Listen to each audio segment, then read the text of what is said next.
राजनीतिक के खेल को समझिए। राजनीतिक एक ऐसी षड्यंत्र चीज है जो लास्ट तक पता नहीं चलता है कि इसमें हो क्या रहा है। लेकिन एक बार फिर से बिहार में दलित के ऊपर जिस प्रकार से राजनीतिक हो गया है, ये समझना आपको बेहद जरूरत है। मैं सूत्रों के मुताबिक जो खबर आया है उस पर आपको बताने की कोशिश करूंगा और तथा कथित तौर पर मैं आपको बता रहा हूं जिस प्रकार से बिहार में दलित के ऊपर साजिश हुई है और बदनाम हुआ है कोई और, साजिश किया कोई और, बदनाम हुआ कोई और जेल से बाहर निकल करके वर्चस्व रखने वाले जो गैंगस्टर है, जो अपराधी है, वो अपनी पार्टी का ऐलान कर रहे हैं। पैरे तले जमीन खिसक रहा है नीतीश कुमार को और तेजस्वी यादव। जी किसनैया मामले को लेकर के जिस प्रकार से आनंद मोहन को रिहा किया गया था, ये तमाम न्यूज चैनल, तमाम अखबार और सभी मीडिया ने यह दिखाया है कि नीतीश कुमार आनंद मोहन को जो है रिहा करवाया है। तेजस्वी यादव और नीतीश कुमार ने मिलकर के आनंद मोहन को जो है रिहा करवाया है और रिहा करवाने के बावजूद अब जो है आनंद मोहन नीतीश कुमार के साथ प्रचार में घूमेंगे। ये गलतफहमी, ये लोगों को जो है गलतफहमी है। अब सबसे बड़ी साजिश क्या है इसमें कि ना तो नीतीश कुमार ने आनंद मोहन को रिहा करवाया, नहीं तो तेजस्वी यादव ने आनंद मोहन को रिहा करवाया है, बल्कि आनंद मोहन को जो है रिहा करवाने वाले सिर्फ बीजेपी सरकार है।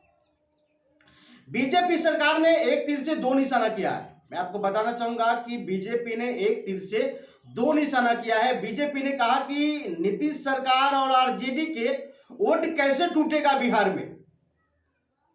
एक तीर से आनंद मोहन के निकाला और दूसरे तीर से नीतीश सरकार को और तेजस्वी यादव को बदनाम कर दिया। एससी एसटी वर्गों में जो नफरत फैलाई है नीतीश और तेजस्वी के प्रति, ये बीजेपी ने जीत हासिल यहां पर की है।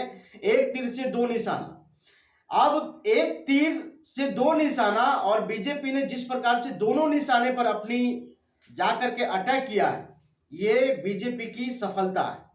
लेकिन तमाम लोग, तमाम न्यूज चैनल जिस प्रकार से भ्रमित हुआ, वो भ्रमित से बाहर निकलने का एक ही विकल्प है कि आपको जातिवाद के ऊपर आना पड़ेगा। अब आप कहेंगे कि जिस प्रकार से बिहार में या पूरी भारत में जातिवाद की राजनीतिक होना शुरू हो गया, अब जातिवाद की राजनीतिक हो रही है। जिस प्रकार से आनंद मोहन जेल से निकले और कहा कि मैं अपनी पार्टी बनाऊंगा, मैं अपनी नया पार्टी बनाऊंगा। अब जब अगर जेल से निकलने के बाद आनंद मोहन ने अपनी पार्टी का अलॉटमेंट किया है, तो क्या नीतीश सरकार और तेजस्वी यादव ने अगर आनंद मोहन को निकाला, तो फिर आनंद मोहन एक नई पार्टी की निर्माण क्यों कर रहा है? क्या आपको नहीं लगता कि 2024 में क्या होगा? अगर जातिवाद की राजनीतिक है तो सबसे पहले जिस जाति ने आनंद मोहन को निकलवाने के लिए नीतीश कुमार के भाषण में नारा लगाया कि आनंद मोहन को रिहा करो, तो जानते हैं वो कौन लोग थे जो आनंद मोहन को रिहा करवाने के लिए नीतीश सरकार से मांग किए? वो कौन लोग थे कि हर जगह नीतीश के भाषण में जाकर के कहा कि आनंद मोहन को पहले रिहा करो? आखिर ये समझना आपके लिए बेहद जरूरत है। मैं आपको बताना चाहूंगा, जो आदमी ने कहा, जो व्यक्ति ने जो आवाज उठाया कि आनंद मोहन को रिहा करो, जानते हैं वो कौन लोग हैं? वो ब्राह्मण, भूमिहार और राजपूत है। ये तीनों मिलकर नीतीश के सभा में, नीतीश कुमार के भाषण में, नीतीश कुमार के प्रोग्राम में हमेशा आवाज उठाया कि आनंद मोहन को रिहा करो। लेकिन उससे पहले आपको यह भी जानना पड़ेगा कि ये साजिश किसकी थी। ये साजिश किसकी थी जो नीतीश कुमार के प्रोग्राम में जिन लोगों को भेजा गया था कि आनंद मोहन को बारे में रिहा करो, आवाज उठाओ, जानते हैं वो असल में बीजेपी के लोग थे। असल में बीजेपी के लोग थे और उन्होंने कहा नीतीश कुमार के प्रोग्राम में कि आनंद मोहन को रिहा करो। और जब आनंद मोहन को रिहा करने की जब मांग होने लगी ब्राह्मण, भूमिहार, राजपूतों से, तो नीतीश कुमार को समझ में आया कि अगर मैं आनंद मोहन के अगर रिहा करवा देता हूं तो ये ब्राह्मण, भूमिहार और राजपूत का पूरा वोट हमारे समर्थन में आ जाएगा। लेकिन नहीं, गलतफहमी हुआ। ये बात सुन करके नीतीश कुमार को तब झटका लगा है जब आनंद मोहन ने कहा है कि मैं एक अपनी पार्टी को निर्माण करूंगा और 2024 के चुनाव के लेकर के फाइट करूंगा।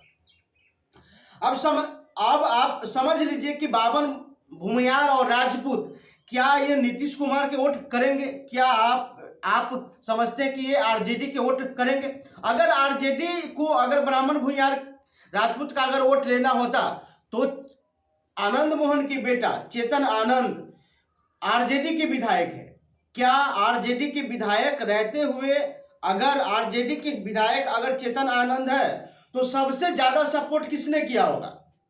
ये जाहिर सी बात है कि जिस प्रकार से अपनी जाति को देखते हुए सपोर्ट तो किया होगा ब्राह्मण भूमिहार राजपूत कि अगर आरजेडी की पार्टी से अगर टिकट लेकर के आया तो कम से कम मेरी जाति का तो यहाँ विधायक रहेगा। अब ये सवाल उठता है कि अगर आरजेडी को अगर ब्राह्मण भूमिहार राजपूत का अगर वोट चाहिए था तो आनंद मोहन के बेटा तो स्वयं आरजेडी के विधायक था।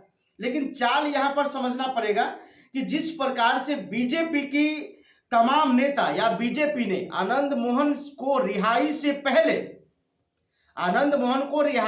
पहले कहा जाता था कि आनंद मोहन को जेल से निकलना चाहिए, लेकिन जब वही आनंद मोहन जब जेल से बाहर निकल गए हैं तो अब ये दलितों की और मुस्लिम का वोट तोड़ने के लिए नीतीश सरकार को और आरजेडी के ऊपर सवाल खड़े कर दिए। और जिस प्रकार से सवाल खड़ा हुआ ये कहीं ना कहीं बहुत बड़ी साजिश है।